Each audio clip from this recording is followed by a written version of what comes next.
Alhamdulillahi Rabbil Alamin.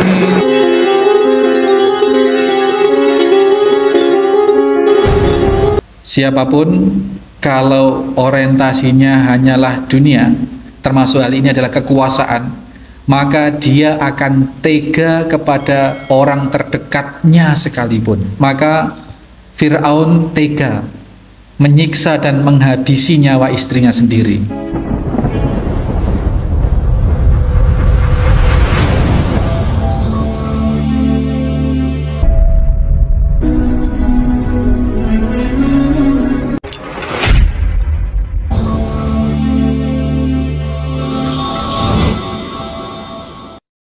Bismillahirrahmanirrahim. Assalamualaikum warahmatullahi wabarakatuh.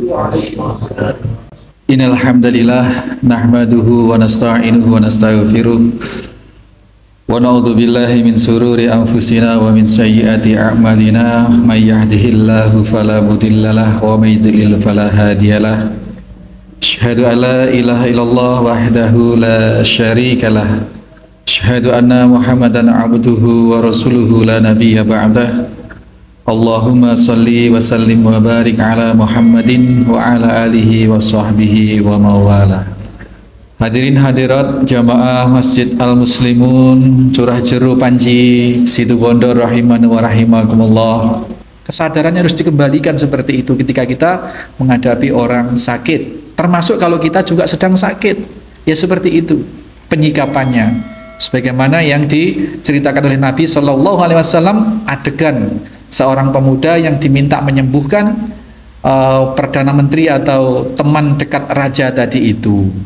Nah ini sudah sembuh, kemudian sudah sembuh, fasafahullahu taala, fa'atal malika fajalisa ilaih. Kemudian orang dekat raja ini masuk kantor, Pak, ngantor. Datang juga ya seperti halnya biasa, dia masuk. Dia datang ke kerajaan, menempati tempat kerjanya, tempat duduk ya satu ruangan berarti dengan raja ini.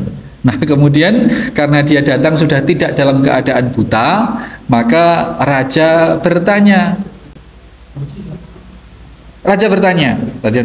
Fa'atal malika fajalasa ilaih kama kana yajlisu. Nah, sebagaimana hari-hari biasa dia melakukan pertemuan dengan raja. Faqala lahul malik. Maka raja ini bertanya pada si teman tadi, man radda alaik basyarak. Siapa yang mengembalikan penglihatanmu? Wahai temanku, begitu kurang lebih ya. Qala, dijawab Robbi. Perhatikan Pak jawabannya, Robbi. Yang mengembalikan penglihatanku, yang menyembuhkan butaku adalah Tuhanku. Nah, raja ini Pak, selama ini yang dianggap oleh Rob itu adalah dirinya. Padahal dia, nah sementara dia melihat temannya ini sudah sembuh dan dia tidak merasa menyembuhkan, tidak merasa mengobati. Maka dia heran raja ini. Ditanya, sopo sing nyembuhkanmu? Yang menyembuhkan saya adalah Tuhanku, Robku. Nah, dianggap jawabannya itu yang menyembuhkan saya adalah jenengan gitu.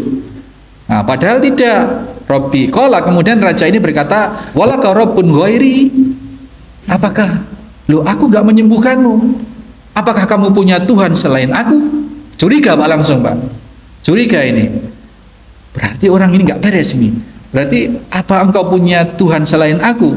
Qala, dijawab, Rabbi wa rabbukallah.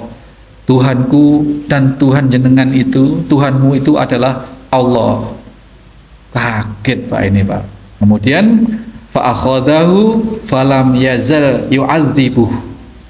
Maka raja ini murka, seketika murka dan memanggil penjaga-penjaganya untuk menyiksa teman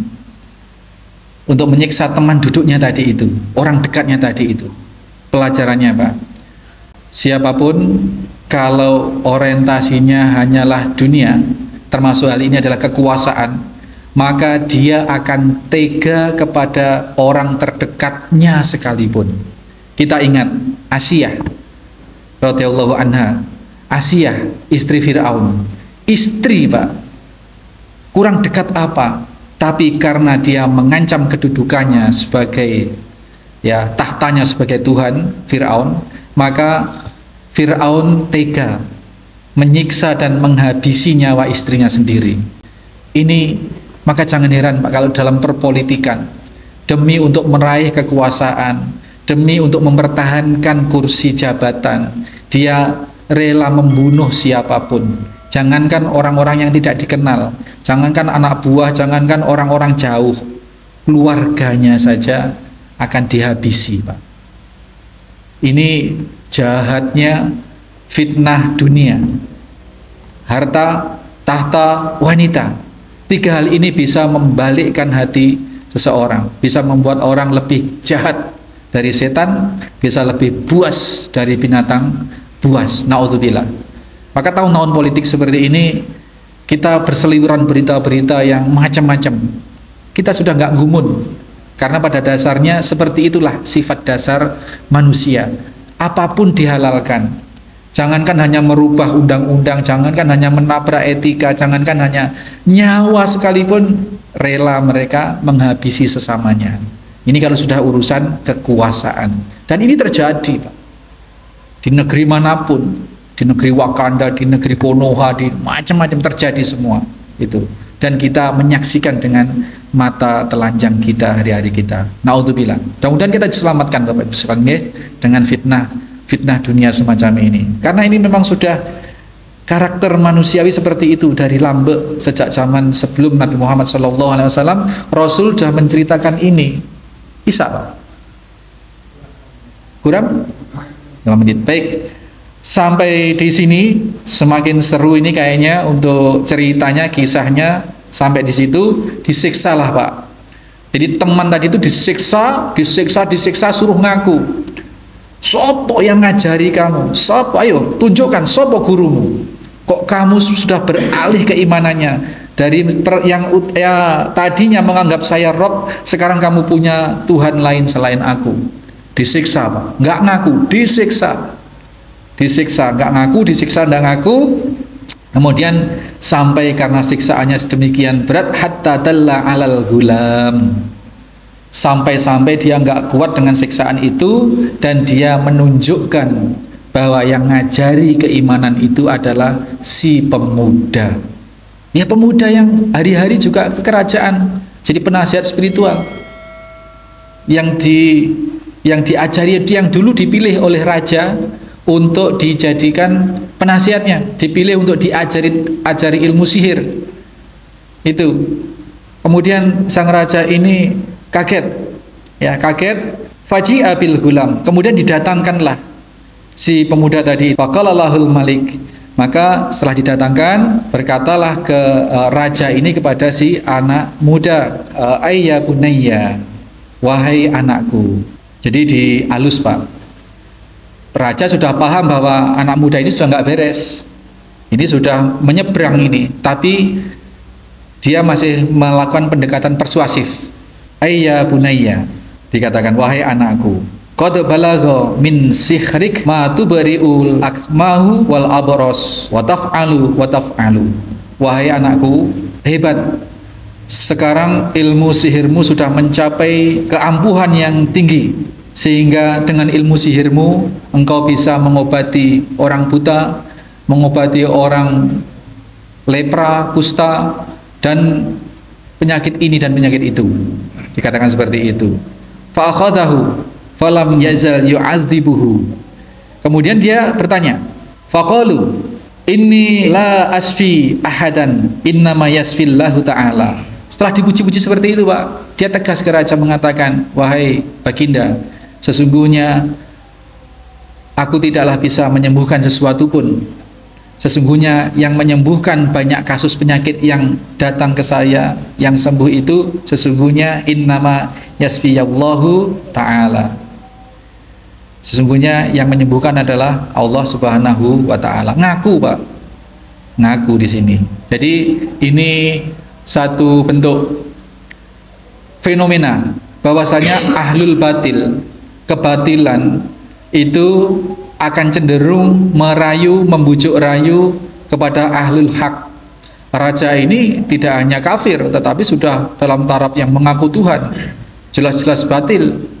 Tapi karena sangat membutuhkan pengaruh anak muda ini, sangat membutuhkan manfaat dari anak muda ini, yang ahlul haq ini dirayulah, wahai anakku, dipuji-pujilah, keutamaan ilmumu sudah demikian tinggi, sihirmu sudah bagus, kau bisa menyembuhkan ini, menyembuhkan itu, penyakit buta, lepra, itu dipuji seperti itu. Agar apa? Agar kehebatannya anak ini bisa dimanfaatkan oleh raja untuk mempengaruhi, untuk melanggengkan kekuasaannya. Dirayu seperti itu. Tetapi karena ilmu tauhidnya sudah kokoh, sudah thiqah, sudah kuat, lurus, maka anak ini berterus terang, yang menyembuhkan bukan aku, tetapi yang menyembuhkan adalah Allah Subhanahu wa ta'ala. Fenomenanya seperti itu, Pak. Sekarang banyak orang-orang yang lurus didatangi, dibawain uang banyak, dirayu-rayu untuk ikut yang tidak lurus. Ini fenomena juga terjadi sekarang, tahun-tahun seperti ini. Kiai-kiai, ustadz-ustadz yang lurus, yang lempeng didatangi untuk tidak memilih rival pilihannya, dipengaruhi dengan segebok uang, dengan bermiliar-miliar uang untuk tidak memilih rivalnya, agar dia memilih calonnya. Ini alhamdulillah banyak yang bersikap seperti pemuda ini, tidak bisa dibujuk, tidak bisa dirayu, ditolak. Karena urusan memilih pemimpin, urusannya tidak hanya urusan Indonesia, tidak hanya urusan negara, tapi urusannya di hadapan Allah.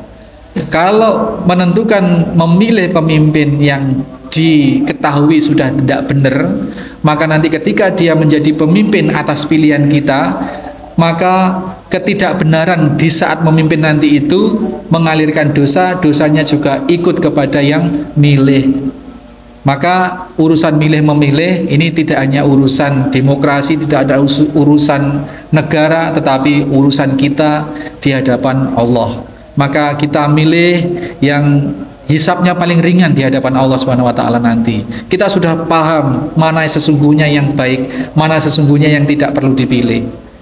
Maka yang bisa membelokkan idealisme kita ini hanyalah bisikan setan dan segebok uang. Biasanya seperti itu.